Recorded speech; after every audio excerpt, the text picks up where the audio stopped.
வணக்கம் நேயர்களே, மீண்டும் உங்களைய நம்ம தமிழ் டிலைட்டோட டிலைட் ரிவ்யூல சந்தேகம் ரொம்ப சந்தோஷங்க. இன்னைக்கு இந்த வாரம் ஒரு அற்புதமான படத்தோட ரிவ்யூ தான் பார்க்க போறோம். அது துல்கர் சல்மான் நடிப்பில் வெளியே வந்த காந்தா, சாந்தா என்னும் காந்தா. அதாவது ஒரு சில படங்கள் பார்க்குறப்ப நான் முன்னே சொல்லியிருக்கேன், ஒரு சில நல்ல படங்கள் பார்க்குறப்ப நமக்குள்ளேயே ஒரு ஒரு விதமான புத்துணர்ச்சி, ஒரு விதமான ஒரு சந்தோஷங்கள் இருக்கும். ஸோ அந்த மாதிரி தான் இந்த படம் பார்த்தப்பையும் எனக்கு உள்ள அவ்வளோ ஒரு சந்தோஷங்கள். ஏன்னா நார்மலி நம்ம வந்து ஒரு படம் பார்க்குறப்ப தேட்டரில் வந்து உங்களுக்கு வந்து கைத்தட்டல் வரும். எப்படின்னா அது ஒரு பெரிய காமெடியாக இருக்கும், இல்லை ஒரு ஃபைட் சீனாக இருக்கும். அதாவது அந்த சீன் போயிட்டு இருக்கப்பயே வந்து கைத்தட்டல் வந்துட்டு இருக்கும் இல்லைங்களா. ஆனால் இந்த படம் பார்க்குறப்ப தான் செட்டன் ஆடியன்ஸ் இல்லை, என்டையர் ஆடியன்ஸ். அதாவது இன்னைக்கு இந்த படம் ரிலீஸ் ஆச்சு. நான் வந்து நேற்று வந்து இந்த படத்தோட ப்ரீமியர் ஷோ பார்த்துருந்தேன். கிட்டத்தட்ட ஆல்மோஸ்ட் தேட்டர் வந்து ஃபுல் தான். பட் என்னன்னா எனக்கு என்ன இந்த படத்தில் ஒரு ஷாக்கிங்காக இருந்தால் படம் பார்க்குறப்ப படம் வந்து ரன்னிங்கில் இருக்குது. ஒரு சீன் முடியுதுங்க, ஒரு சீன் கம்ப்ளீட் ஆகுது. ஒரு சீன் கம்ப்ளீட் ஆன உடனே ஒரு சின்ன ஒரு 2 seconds கேப் வருது. அந்த கேப்பில் வந்து என்னன்னு தெரியல, மக்கள் ஆட்டோமேட்டிக்காக வந்து கைதிட்டுறாங்க. அதாவது அந்த ஒரு சீனுக்கு ஒரு ப்ரைஸ் பண்ணுறாங்க. அது எனக்கு இந்த படம் பார்க்குற புதுசாக தெரிஞ்சுதுங்க. நீங்கள் நினைக்கலாம் இந்த படத்துக்கு என்னன்னா நெகட்டிவ் ரிவ்யூவாக வந்துட்டு இருக்கு, நீ எல்லாம் இவ்வளோ பாசிட்டிவ் பேசிட்டு இருக்க அப்படின்ட்டு. இந்த படம் அவுட் அண்ட் அவுட் எப்படிங்க, out and out performance oriented மூவிங்க. நீங்கள் படம் பார்க்குறப்ப உங்களுக்கே தெரியும். இந்த காந்தாங்கிறது யாருன்னா தியாகராஜ பாகவதர் அவரோட சூப்பர் ஸ்டார் அப்படி சொல்லுவாங்க. தமிழ்நாட்டோட first super star Thyagaraja Bhagavathar 1934 வந்து அவரோட மூவிஸ்லாம் ஸ்டார்ட் ஆச்சு. நாடகத்துறையிலேருந்து அவரோட வாழ்க்கையை ஆரம்பிச்சு சினிமா லைனில் அப்படியே மூலமாக வந்து ஒரு கிட்டத்தட்ட என்ன சொல்றது 100 days 2 years 3 years. அதாவது ஹரிதாசன் கடைசியாக 1945 44-45 காலகட்டத்தில் ஹரிதாசன் படம் நடிச்சார். அந்த படம் கிட்டத்தட்ட 3 வருடங்கள் போச்சு. கிட்டத்தட்ட அந்த 1945 தான் அவரோட டவுன்ஃபாலும் ஸ்டார்ட் ஆச்சு.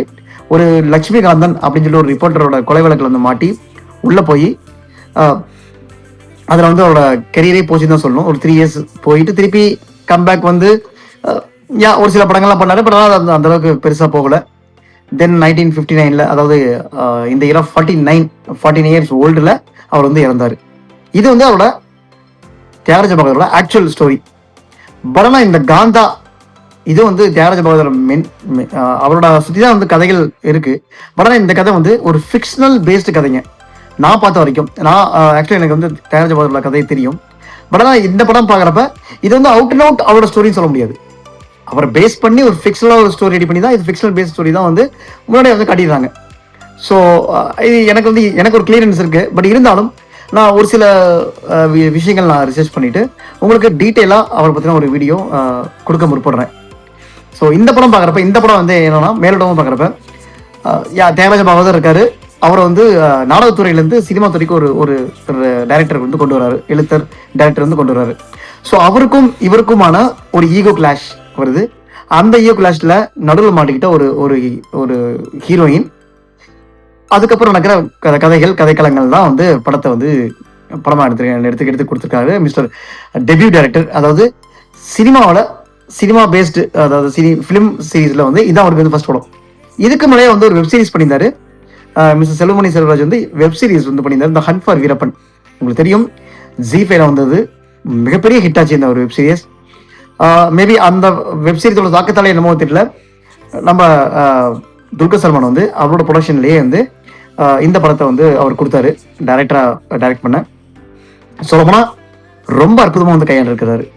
ஃபர்ஸ்ட் ஆஃப் பார்த்தீங்கன்னா தியாகராஜ பாகவதரோட அந்த ஃபுல் ரைஸ், அதாவது அவர் எந்த அளவுக்கு வந்து அவரோட ரைஸ் இருந்தது, அவரோட ஸ்டோரி ஃபுல் அண்ட் ஃபுல் வந்து ஒரு ட்ராமாட்டிக்கல் மூட்லேயே இருக்கும். அந்த ஃபிலிம் ஃபோக்கஸில் ஃபிலிமில் அந்த காலத்தில் வந்து ஃபிலிம் எப்படி எடுத்தாங்க, அது இல்லாமல் வந்து இவங்களுக்குள்ள அந்த இயக்குனருக்கும் அந்த ஹீரோக்குண்டான ஒரு கிளாஷஸ்ஸு, அதனோட வந்து அந்த ஹீரோயினோட ஒரு காதல் விஷயங்கள், அந்த மாதிரிலாம் வந்து ஃபர்ஸ்ட் ஹாஃபில் போகுது. செகண்ட் ஹாஃபில் அப்படியே டோட்டலாக அந்த ட்ராமாட்டிக்கல் வேங்கிறது டோட்டலாக இன்வெஸ்டிகேஷன் ட்ராமாட்டிக்கலாக வந்து மாறும் செகண்ட் ஹாஃப். ஸோ ஃபர்ஸ்ட் ஹாஃப்ல இருந்த ஒரு ஸ்பீட் செகண்ட் ஹாஃப்ல இருக்காது, ஸ்லோ தான், ஒத்துக்கிறேன், இல்லைன்னு சொல்ல. பட் ஆனால் நான் என்ன சொல்கிறேன், படமும் வந்து இந்த படமே நான் ஸ்டார்டிங்லேயே சொன்னேன், இது வந்து பர்ஃபார்மன்ஸ் ஓரியன்டட் மூவி. நீங்கள் டெஃபினட்டாக நீங்கள் படம் பார்க்குறப்ப உங்கள் மனசுக்குள்ள அவ்வளோ ஒரு தாக்கம் இருக்கும், அவ்வளோ ஒரு சந்தோஷம் இருக்கும். ஏன்னா துல்கர் சல்மான் எவ்வளோ பெரிய ஹீரோன்னு நான் சொல்லி மீன்ஸ் எவ்வளோ பெரிய ஹீரோங்கிறத எவ்வளோ பெரிய பர்ஃபார்மங்கிறது நான் சொல்லி நீங்கள் உங்களுக்கு தெரியணும் அவசியம் இல்லை. அப்படி ஒரு பர்ஃபார்மர். இந்த படம் அவருக்கு என்ன மாதிரி ஒரு பர்ஃபார்மன்ஸ் கொடுத்ததுன்னா, இதில் வந்து தியாகராஜ பாகவதர் ஒரு அடைமொழி இருக்கும், நடிப்பு சக்கரவர்த்தின்னு. அது வந்து டு பி ஹானஸ்டாக சொல்கிறேன், துல்கர் சல்மானுக்கு மிக நல்லாவே பொருந்தும்.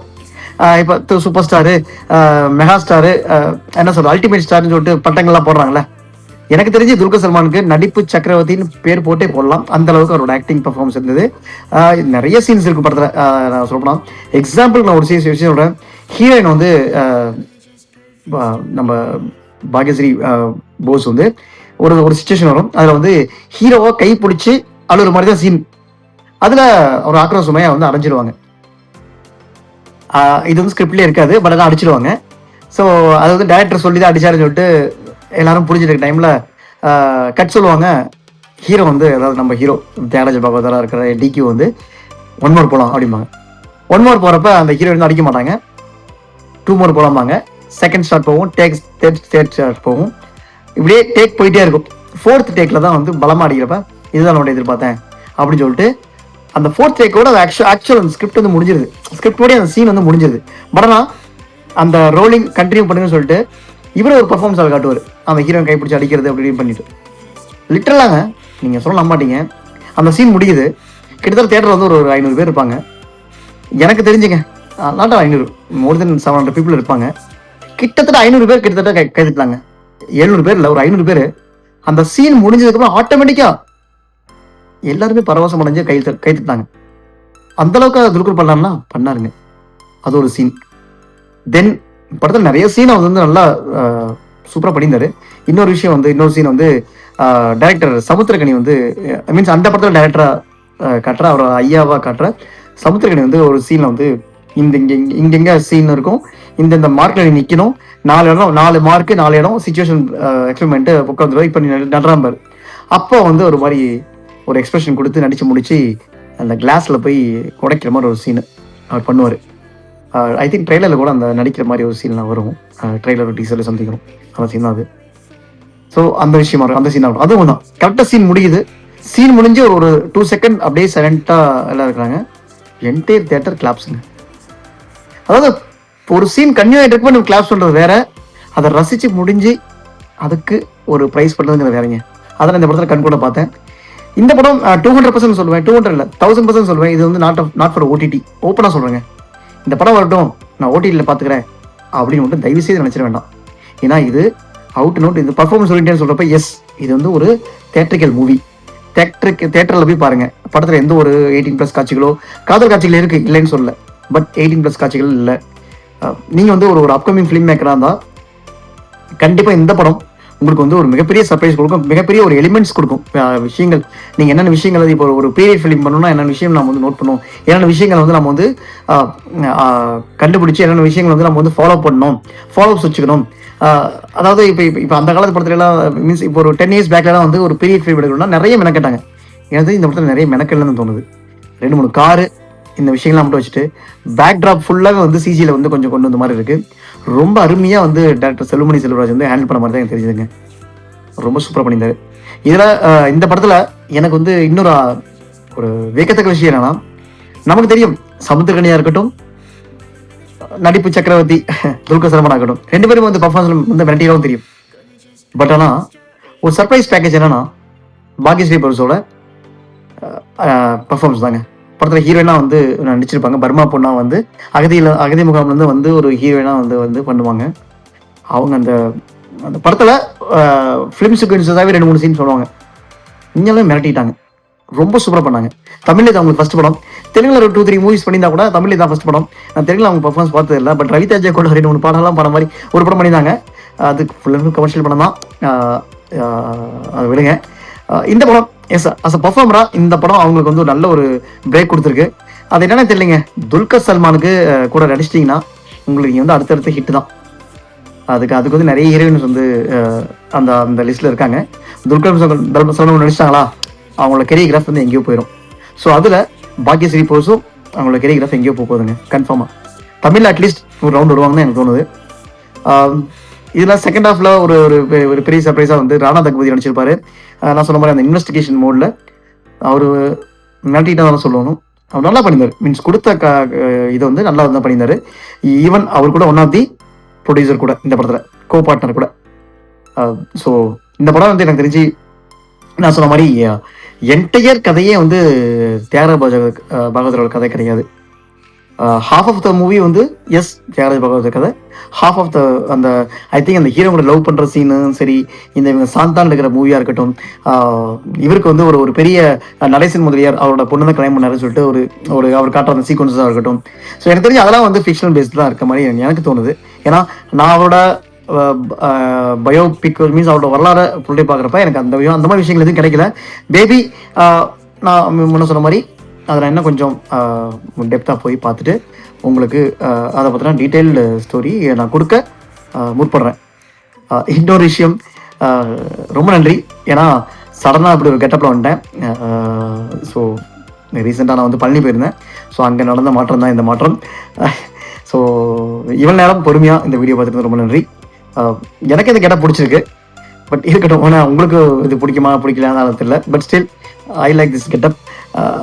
சரி விடுங்க, இது வேற எங்கேயோ போகுது. நம்ம ரிவ்யூக்குள்ள வருவோம். உங்களுக்கு நீங்கள் இந்த படம் இந்த படம் எனக்கு தெரிஞ்சு நீங்கள் கண்டிப்பாக தேட்டர் ரிவ்யூ பாருங்கள்.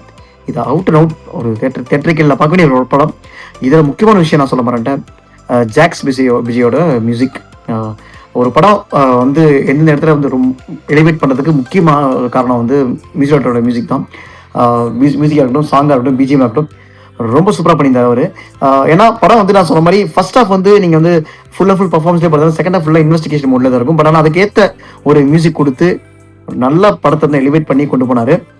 படத்தில் ஒரு சில சர்க்கிள்கள் சீன்கள் இருந்தாலும் எனக்கு தெரிஞ்ச பர்ஃபார்மன்ஸ் பேஸில் பார்க்குறப்ப படம் வந்து ஒரு டாப்புங்க. கண்டிப்பாக நீங்கள் ஃபேமிலியோட தேட்டர் போய் பார்க்கலாம். படம் பார்த்துட்டு உங்களோட ரிவ்யூ, உங்களோட பர்சனல் வியூ என்னங்கிறது நம்ம கமெண்ட்டில் கொடுங்க. மீண்டும் அடுத்த ஒரு நல்ல படத்தோட வீடியோ மீட் பண்ணுறேன். Until then, வணக்கங்க.